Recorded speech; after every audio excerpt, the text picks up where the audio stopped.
So you may have noticed we missed last week's video. And the reason for that is because my incredible husband got very, very, very sick. Scary sick. You want to tell him? Yeah, we think it started out with food poisoning. And that started Saturday. I was sick Saturday. I didn't feel great Sunday morning, but by the afternoon I started to feel better. So I had some spaghetti and stuff. And the next... You were celebrating a little too soon? Yeah, I felt better. I was going to go to work on Monday. Woke up Monday morning, 3 or 4 in the morning, horrible stomach cramps again. I felt absolutely horrible. I had no energy. I had sweats. I was cold. I think this is him when he was talking. Honey, I'm asking. Honey, what do you need? Yeah, I was just mumbling. I was out of it. At one point, kind of scary. I couldn't move. Yeah, it was scary. I couldn't hold anything down. I couldn't drink. As soon as I drank, it would just come back up later. And then it got to the point where on Tuesday, I basically passed out in front of Janelle, and she couldn't do anything. Like, I literally could not move a muscle. She ended up calling the ambulance. They came and got me and stretchered me out. And it's a good thing I did call the ambulance, because there was nothing that we could have done at that point to help him. If I would have stayed at home, I would have had some serious repercussions. My body just completely shut down. And they gave me a lot of fluid in the hospital. I couldn't urinate, so there goes catheter. Catheter. That was poor horrible. Guy. Yeah, it was stupidity on my part, plain and simple. So I thought I was pre-diabetic. One metformin in the morning, one metformin in the evening, and if you're pre-diabetic, you're diabetic. You might be able to reverse it if you eat completely properly. I mean, there's documented cases of that. In my case, I've been kind of avoiding it, sidestepping it, taking my pills. Everything seems okay, but it's just compounding, and my body finally said it had to put me on my ass in order to give me a huge wake-up call. Unfortunately, it was terrifying for her.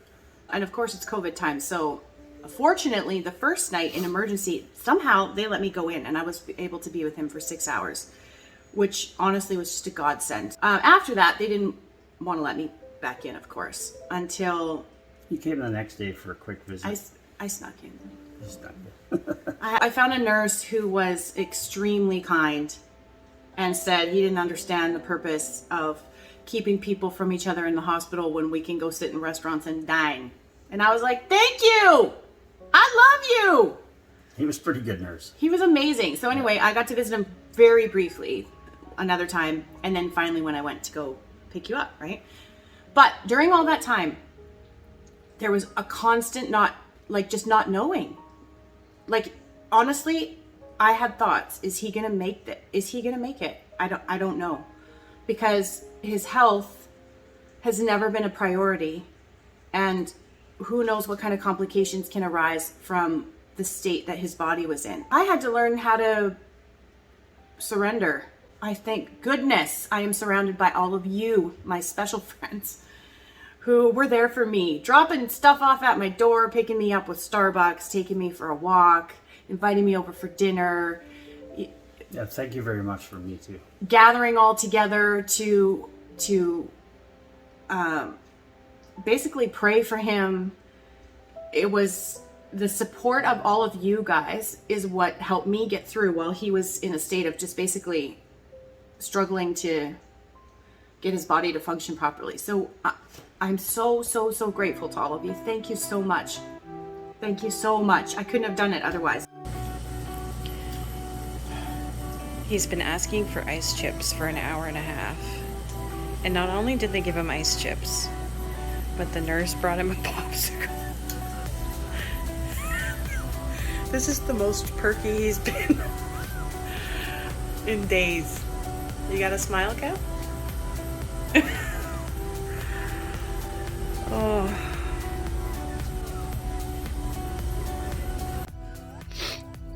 I'm completely at the mercy of the medical industry. And powers far bigger than myself.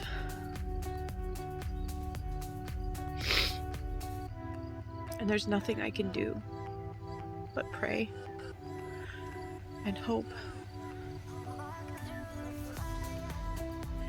and try to be a support to him through the phone, which is, fortunately, we have the phone to talk to each other very briefly because he doesn't have any energy and he's in terrible pain.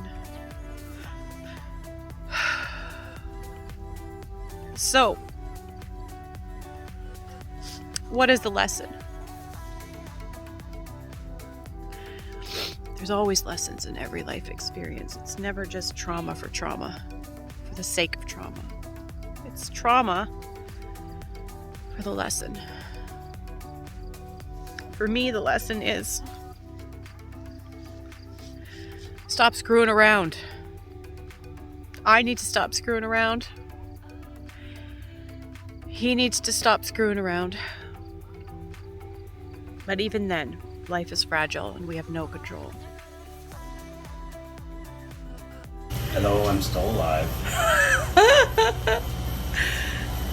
They let me come in to see him. So now you guys get to see him too. She didn't. The lady didn't let her come in. She snuck in.